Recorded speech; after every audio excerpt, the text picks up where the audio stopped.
በስመ አብ ወወልድ ወመንፈስ ቅዱስ አሃዱ አምላክ።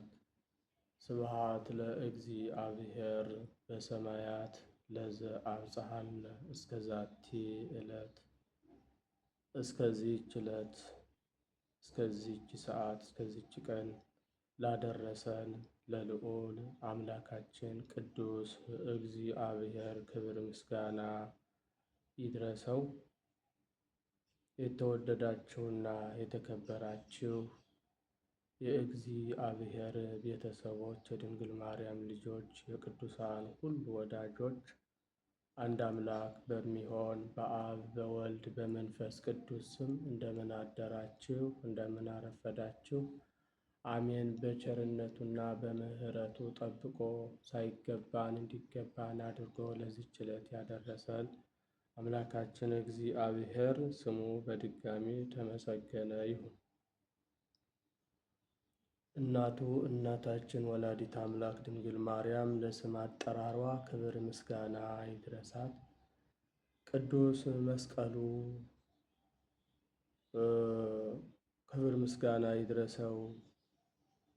ቅዱሳን መላእክት፣ ነቢያት፣ ሐዋርያት፣ ጻድቃን፣ ሰማዕታት፣ ደናግል፣ መነኮሳት እንደየክብራቸውና እንደየማዕረጋቸው ክብር ምስጋና ይድረሳቸው። በቅድሚያ እንኳን ለበዓለ መስቀል ዓመታዊ ክብረ በዓል አደረሳችሁ። እንዲሁም በዕለቱ ታስበውና ተከብረው ለሚውሉ ቅዱሳን ወርሃዊና ዓመታዊ ክብረ በዓል እንኳን አደረሳችሁ፣ እንኳን አብሮ አደረሰን። በኃይለ መስቀሉ ይጠብቀን መድኃኔዓለም ክርስቶስ ኃይለ አጋንንትን ያርቅልን። በመስቀሉ ዓለምን ሁሉ ሀገራችን ይባርክልን፣ ይቀድስልን። ለሁላችን መመኪያ፣ መጠጊያ፣ መሸሸጊያ ይሁነን፣ ጋሻ መከታ ይሁነን። የቅዱሳን ረድኤት በረከታቸው በሁላችን ላይ ይደርብን። የዕለቱን ስንክሳር እንሰማለን። በስመ አብ ወወልድ ወመንፈስ ቅዱስ አሃዱ አምላክ አመአስሩ ለመጋቢት በዛቲ ዕለት ኮነ አስተርእዮቱ ወተረክቦቱ ለመስቀል።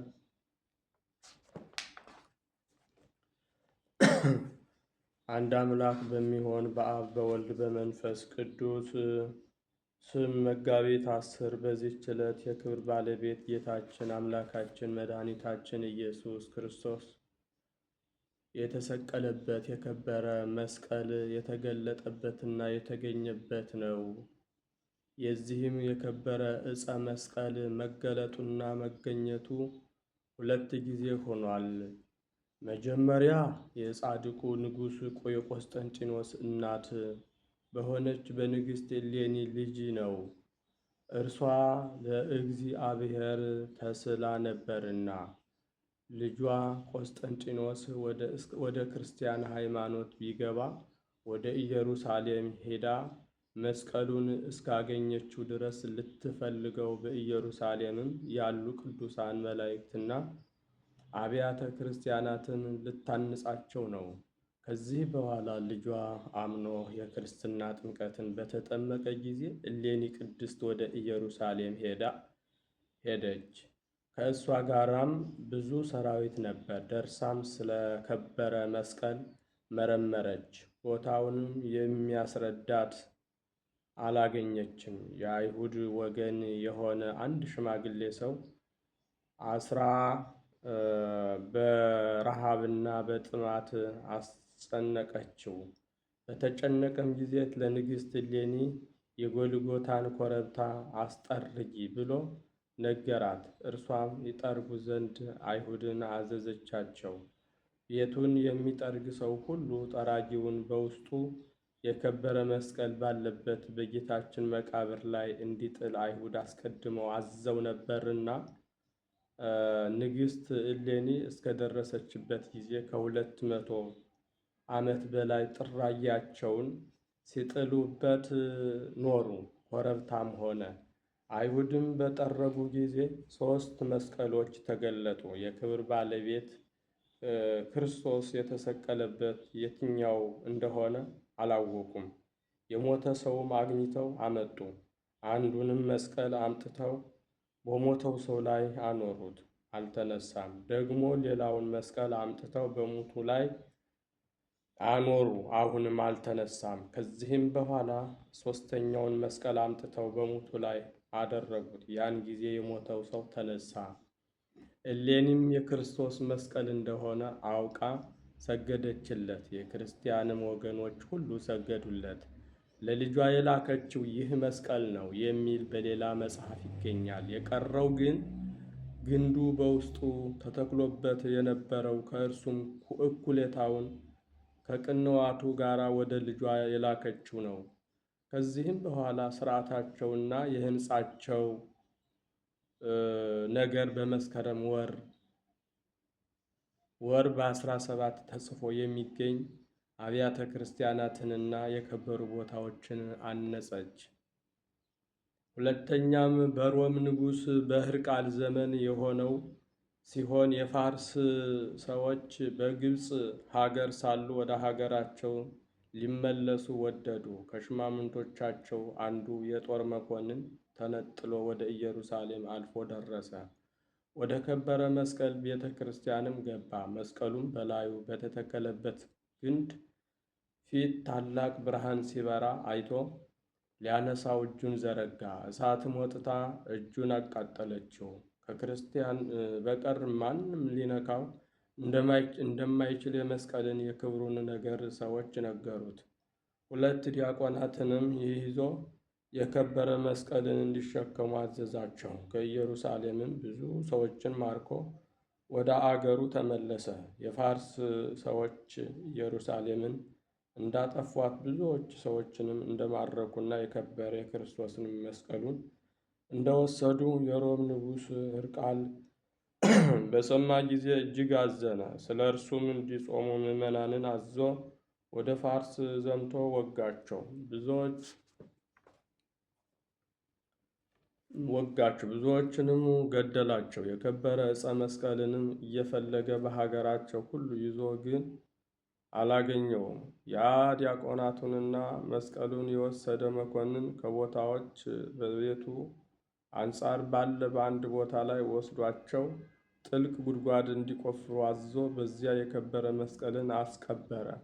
እነዚያንም ዲያቆናት ገደላቸው። ነገር ግን ያ መኮንን የማረካት የካህናት ወገን የሆነች በእርሱ ቤት የምትኖር አንዲት ብላቴና ነበረች። እርሷም የከበረ መስቀልን ሲያስቀብርና ሁለቱን ዲያቆናት ሲገድላቸው በቤቱ ውስጥ ሆና በመስኮት ትመለከት ነበር። ወደ ንጉሥ ሕርቃልም ሄዳ መኮንኑ ያደረገውን ሁሉ ነገረችው። ይህንንም ንጉሥ ሰምቶ እጅግ ደስ አለው። ያቺ ብላቴናም መራችው።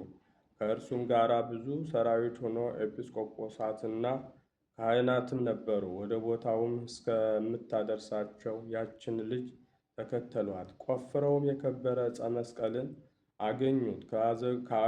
ከአዘቅቱም አወጡት። ንጉሥና ሰራዊቱም ሰገዱለት። በልብሰ መንግሥቱም አጎናጸፈው። ታላቅ ክብርንም አከበረው። እጅግም ደስ አለው ከሰራዊቱ ጋር። የዚህም መስቀል ሁለተኛ የተገለጠበትና የተገኘበት በዚች ቀን በመጋቢት 10 ነው።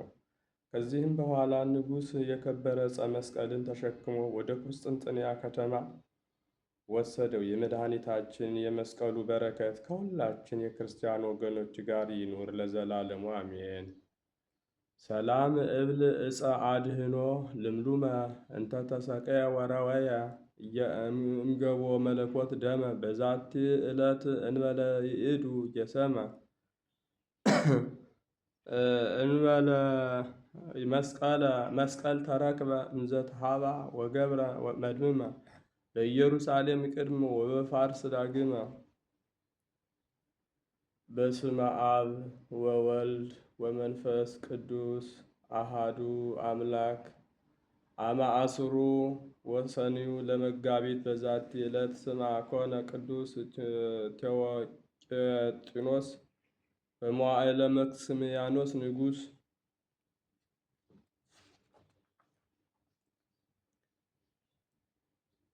ወበዛቲ ዕለት ስማ ኮነ ባስልዮስ ኤጲስቆጶስ መስተጋድል። ወበዛቲ ዕለት ካዕብ አይረፈ አባ አሌፍ ዘም ተሳቱ ቅዱሳን ዘአቅረብኩ ማሕሌተ አዘኪሬ አእላፈ እምዕለተ ጸምዱከ ዘልፈ ለእለ አነብብ ተወከፍ ዘንዴቴ መጽሐፈ እንተረሰይከ እግዚኦ ጸሪቀ መበለት ውኩፈ እምእለ አብኡ ብኡላን ዘተርፈ ነቢያት ቅዱሳን ወሐዋርያት ሰባክያን ሰማዕት ወጻድቃን ደናግል ወመላእክት ትጉሃን ደናግል አድዮ መነኮሳት ሄራን ባርኮ ጉባኤ ዛቲ መካን እስከ አረጋዊ ሊቅ ወንዑስ ሕፃን ለዘጸሐፎ በክርታስ ወለዘ አጻፎን ዘይደርስ ለዘ አንበቦ ወለዘ ተርጎሞ በልሳን አዲስ ወለዘ ሰማ ቃሎ በእዝነ መንፈስ በጸሎተ እሙ ማርያም አራቂተ ኩሉ እምባይስ ውረይ መሐረነ ኢየሱስ ክርስቶስ ውረይ መሐረነ ኢየሱስ ክርስቶስ። የሰማነውን በእዝነ ልቡናችን ያሳድርብን አምላካችን በኃይለ መስቀሉ ይጠብቀን። መስቀሉ አጥር ከለላ ሆኖ ይጠብቀን። ጋሻ መከታ ይሁነን። ኃይለ አጋንንትን ያርቅልን። የሰማነውን ሁሉ በልቡናችን ሰሌዳ ይጻፍልን። የቅዱሳን በረከታቸው ይደርብን። ሀገራችን የኢትዮጵያን ጽኑ ሰላም ያድርግልን። ለዓለም ሁሉ የበቃ ምሕረት ቸርነትን ይዘዝልን። ጾማችንን ሱባኤያችንን በሰላም አስፈጽሞ ለብርሃነ ትንሣኤው በሰላም እንዲያደርሰን ለቤተ ክርስቲያናችን ጉልበታቸውን፣ ገንዘባቸውን፣ ጊዜያቸውን፣ ሀሳባቸውን ሁሉ ሰጥተው የሚያገለግሉትን የቤተ ክርስቲያን ልጆች የክርስቶስ ፍቅር የገባቸውን ሁሉ እግዚአብሔር አምላክ በቸርነቱ ይጠብቃቸው። ከነ ቤተሰቦቻቸው ሰላማዊ ሕይወትን እንዲኖሩ ሀሳባቸውን እቅዳቸውን እንዲፈጽምላቸው የአምላካችን የመድኃኒታችን የኢየሱስ ክርስቶስ መልካም ፈቃዱ ይሁንልን። ሁላችንን ሕዝበ ክርስቲያን ሁሉ በያለንበት በየስመ ክርስትናችን ይጠብቀን። የታመሙትን ይፈውስልን። የሞቱትን ነፍሳቸውን ይማርልን። የታሰሩትን ያስፈታልን። በጸሎታቸው አስቡን አትርሱን ያሉትን ሁሉ አምላከ ቅዱሳን ቅዱስ እግዚአብሔር በቸርነቱ ያስብልን። በሰላም ያሳደረ አምላክ በሰላም ያውለን። ፍጻሜያችን እንዲያሳምርልን። አቡነ ዘበሰማያት እንበል። ትምጻእ መንግሥትከ ወይኩን ፈቃድከ በከመ በሰማይ ከማሁ በምድር ሲሳየነ ዘለለ ዕለትነ ሀበነ ዮም ህድግ ለነ አበሳነ ወጌጋየነ ከመ ንሕነኒ ንህድግ ለዘአበሰ ለነ ኢታብአነ እግዚኦ ውስተ መንሱት አላ አድኅነነ እምኩሉ እኩይ እስመ ዚአከ ይእቲ መንግሥት ኃይል ወስብሐት ለዓለመ ዓለም። በሰላመ ቅዱስ ገብርኤል መልአክ ኦግዝእትየ ማርያም ሰላም ለኪ ድንግል በሕሊናኪ ወድንግል በሥጋኪ እመ እግዚአብሔር ጸባኦት ሰላም ለኪ ብሩክት አንቲ እግዚአብሔር ይመስገን። ኮኑ ፍቱዋነ ወንጹሐነ ይረስየኒ ይረስይክሙ ድልዋነ ለመንግሥተ ሰማያት። እግዚኦ መሐረነ ክርስቶስ እንበል 12 ጊዜ። በእንተ እግዝእትነ ማርያም መሐረነ ክርስቶስ እንበል ከማሁ።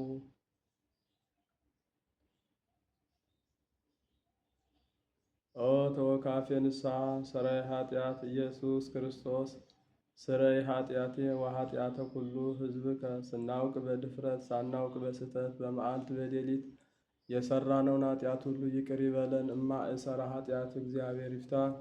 እግዚአብሔር ይባርካችሁ። እግዚአብሔር ይጠብቃችሁ። በሰላም ዋሉ።